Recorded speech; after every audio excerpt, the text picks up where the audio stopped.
Oh, we on. Well, to all my football fans, it's been a while since I dropped episode 21 for the football vlog report. And the famous man, one second, let me get my cube on. And the famous quotation of the great Alfred Hitchcock. Good evening.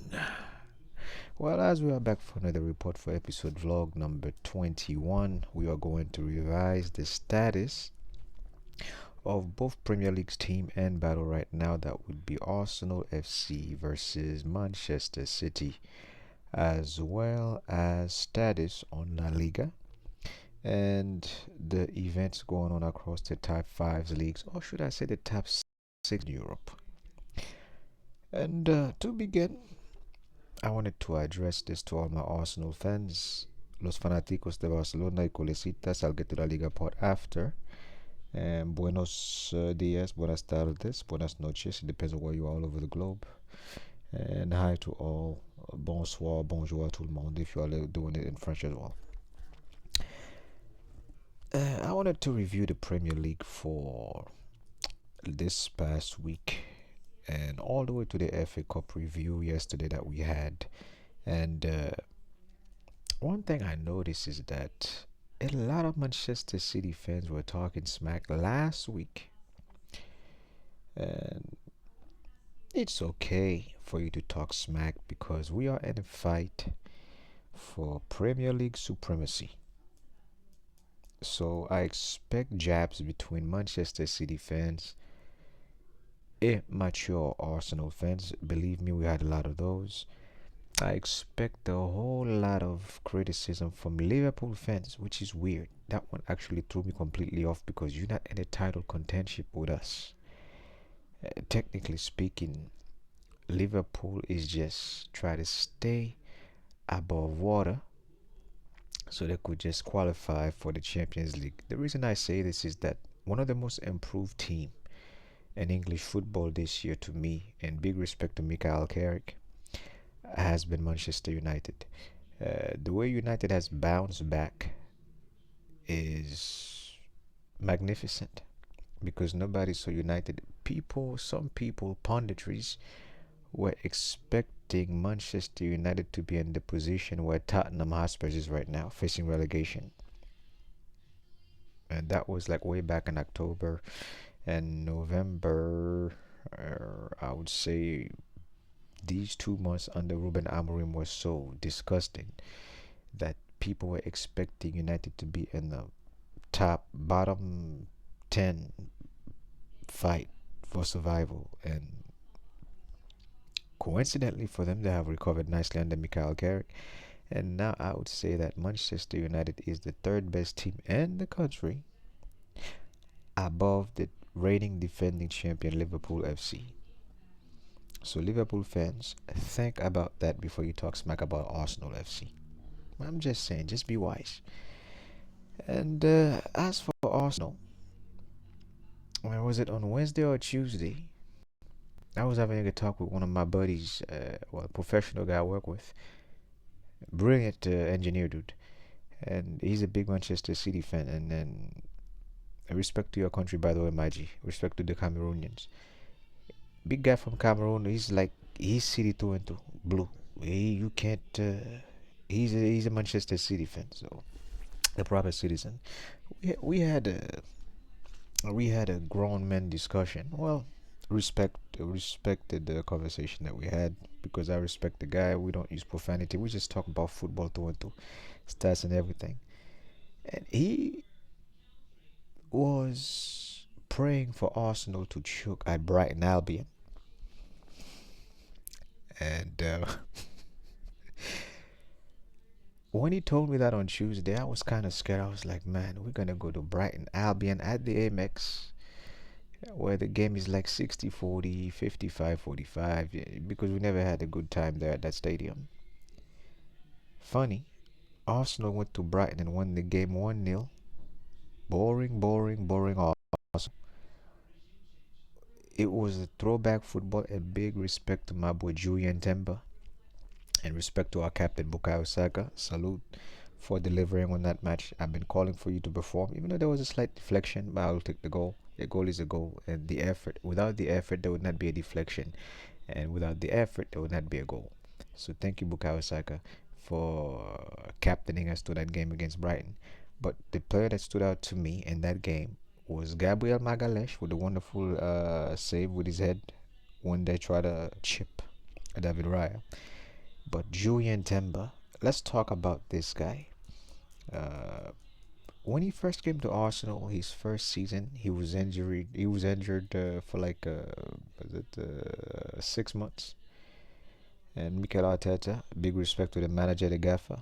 Bueno jefe, you're doing a good job. And Julian Timber spent time to medically recover from his injury, and this, to me, he's the greatest right back we've had at this club since Lauren from the Invincible, another Cameroonian brother who resides in Spain, played with the Thierry Henry, Sol Campbell, Gilberto Silva, Kolo Toure back in the 2002, 2003, 2004 Arsenal side, the Invincibles. So Julian Timber, I would like to salute you right now. Thank you for being an Arsenal player, and respect, and thank you for the Netherlands for producing such a fine player at Ajax. So I appreciate my player number 12, Julian Timber. Big respect. But to get back to what I was saying, Manchester City fans were wishing bad stuff to happen to us. Funny, they choked against Nottingham Forest at the Etihad. It could have been worse. It could have been worse. The way the situation was looking in the last 20 minutes was dire. Manchester City was confused in their own stadium. It seems that the title race pressure has gotten to them now psychologically. Sorry, allergies. Normally, under these circumstances, like 2002, 2022, 2023, where Arsenal choke, Arsenal normally would be the one to be choked under these situations. But for some reason, I don't know if it's because they depend so much on Erling Haaland. Manchester City are psychologically rattled right now. And any team playing Manchester City, whether you're at the Etihad, whether you're playing in your own stadium, they're not playing with the confidence and the swag that we are used to.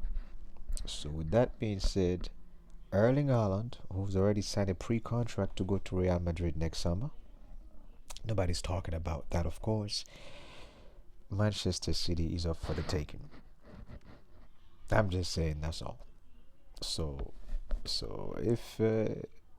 if Arsenal, who have capitalized on that draw to extend the lead to 7 points, can keep playing that way with 8 games remaining in the Premier League, I believe that we have a shot of winning the trophy since 22 years.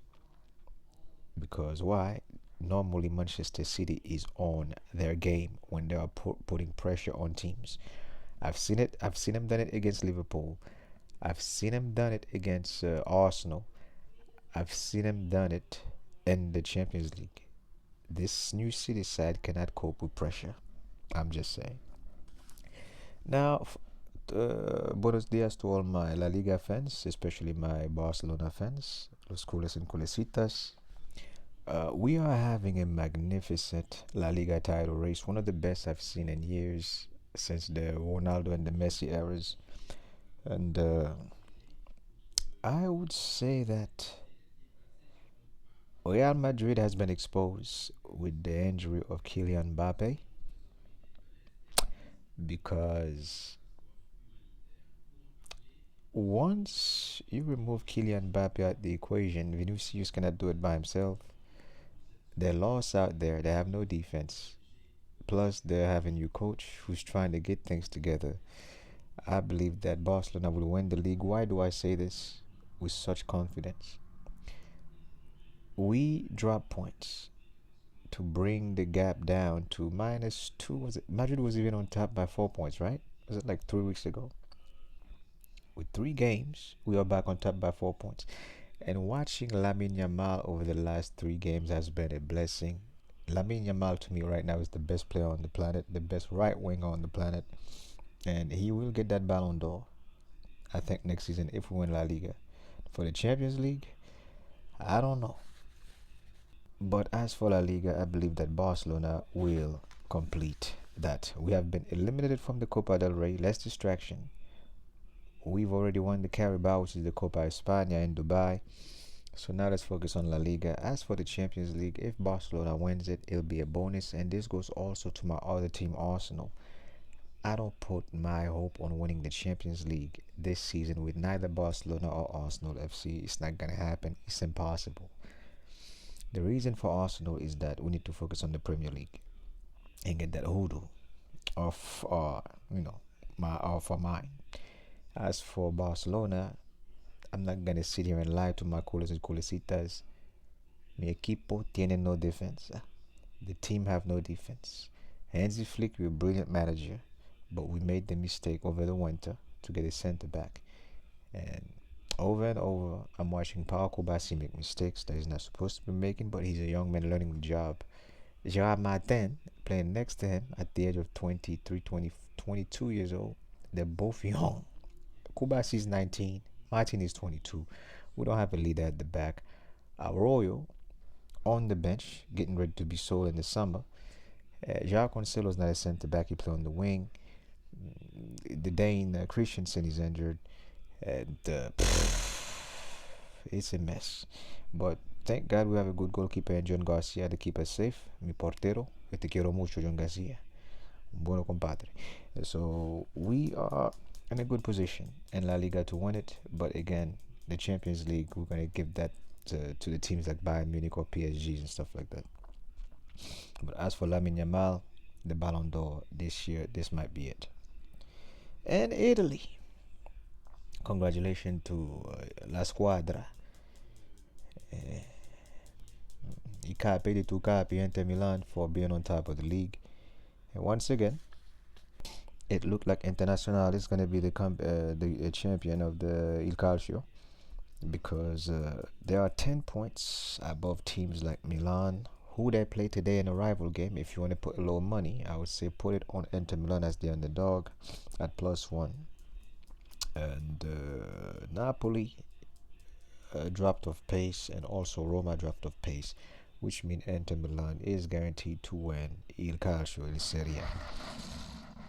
And in the Serie A, one of my favorite players, I've been saying it and I will say it, Federico Il Diamante Di Marco. To me, he's the best player in Italy right now. And he's the best left back in the world. A player that deserves to play for Barcelona. 28 years old. I also heard that would like to buy him. But to me, the best move for him would be to go to a team like Barcelona, and at 28 to further display his wonderful talent. Federico Di Marco, respect. And for some Premier League previews, don't forget over the weekend, Arsenal did play in the FA Cup against Mansfield. Shout out to Ebenezer Eze. Big respect, and congratulations to Max Doman for making his full debut for Arsenal. And the whole team played well. And I was watching the FA Cup. I thought the game was on Sunday, and I woke up and I saw it, and I was like, let me check it out to see in the second half. But we still got work to do, but our focus should be solely on winning the Premier League. And don't forget, we are back on March 14th in the Premier League. Again, we're going to focus on 2 heavyweight. Arsenal will be hosting Everton at the N5, and I would say that this match will be 60% to 40%, just because Arsenal is a top by 7 points over the Manchester City. A team like Everton can be tricky, and I would like the Gunners to focus on winning this game next weekend without a head scratching. As for West Ham United, they will be hosting Manchester City, and believe me, if you're gonna put a bet right now, you can bet on Manchester City. They will defeat West Ham 100%. There is no nonsense, no BS. City's focus in the Premier League, especially against team like West Ham United, is just that sometimes they get caught off guard because why? Lack of concentration and too much dependency on Erling Haaland. That's pretty much it. But when it comes to that team like West Ham United, City will beat them. Just facts. And somebody was asking me, he said, when you do your vlog next time, could you mention like some of the team that you haven't talked about this year? I've already mentioned Manchester United, but I'm talking about like improved team that have. And Germany, by the way, Bundesliga, Bayern Munich has extended their lead over Dortmund to 10 points. And in France, PSG has regained the top lead against Lens, who have dropped pace. But the team that really captivated my attention were a team like Bologna, who have massively improved this year in Italy. And Como under Cesc Fabregas, his leadership, massive improvement. In France, you got Lens, Le Lensois, Lens, who are gunning for their Ligue 1 versus Paris Saint-Germain. Marseille, Monaco, Lens is the only team that has given PSG a fight this year, and I believe they're trailing him by 2 or 3 points. As for La Liga Turkey, Galatasaray is still on top, but they are on top only by 5 points, being trailed by Fenerbahce, who played today. And if they win, they can bring it down to my +2. So Galatasaray versus Fenerbahce, a good fight in the Turkey League. Back in France, I would say that Olympique Lyonnais is back on top. Well, not on top of the league, of course, but I'm talking about in Champions League football. They are third and aiming for second place versus Lens.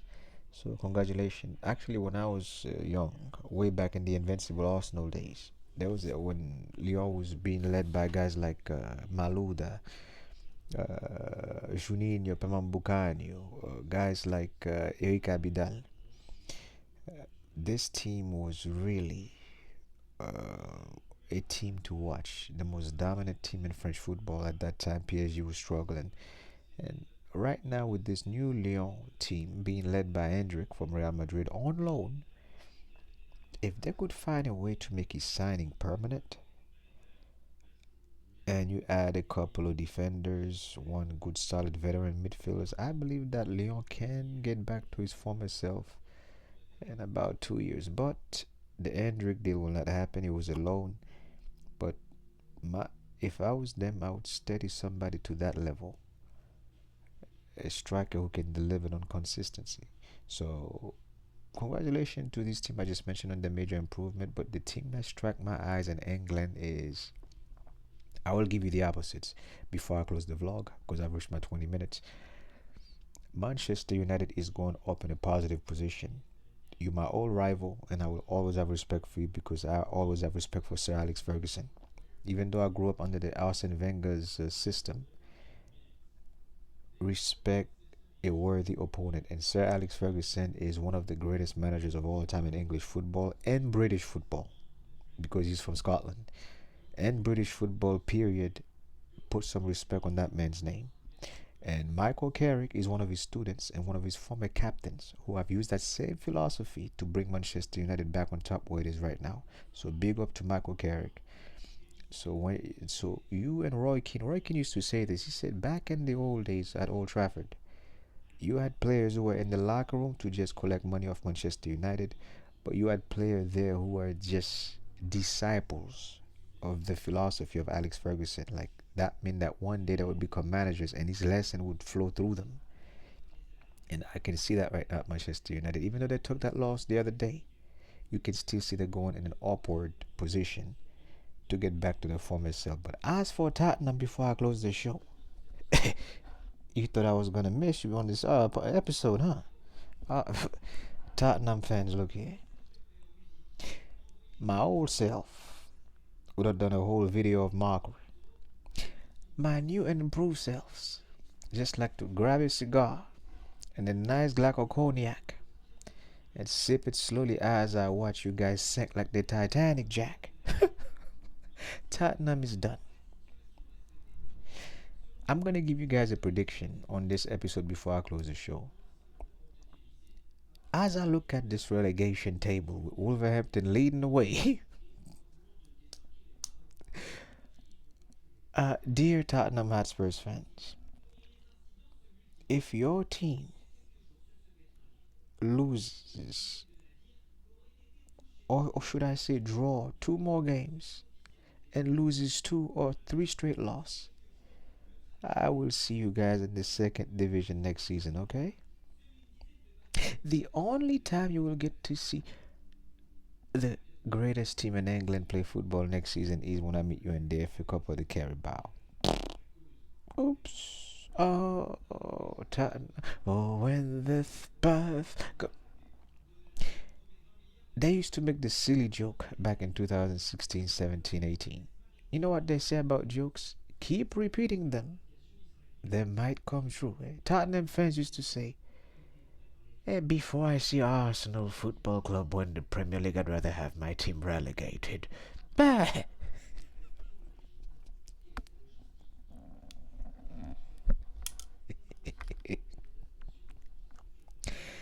Before we let Arsenal win the Premier League, I would rather be relegated. Be careful what you wish for, cause you just might get it. And it's been one. And this is episode number 21. Football. Marcus's TV. Tottenham fans, mind the gap. Now, I don't mean the one between your teeth. I mean the one between Igor Tudor, who's been tutored by the entire teams in the Premier League. It's been one. And I will see you next season in the FA Cup, when we go visit under the ocean on some Marina Explorer to see how the Titanic is doing sunk. I'll see you guys then. Shout out to all my gunners and gunnerettes. Arsenal, Arsenal, Arsenal. Number one.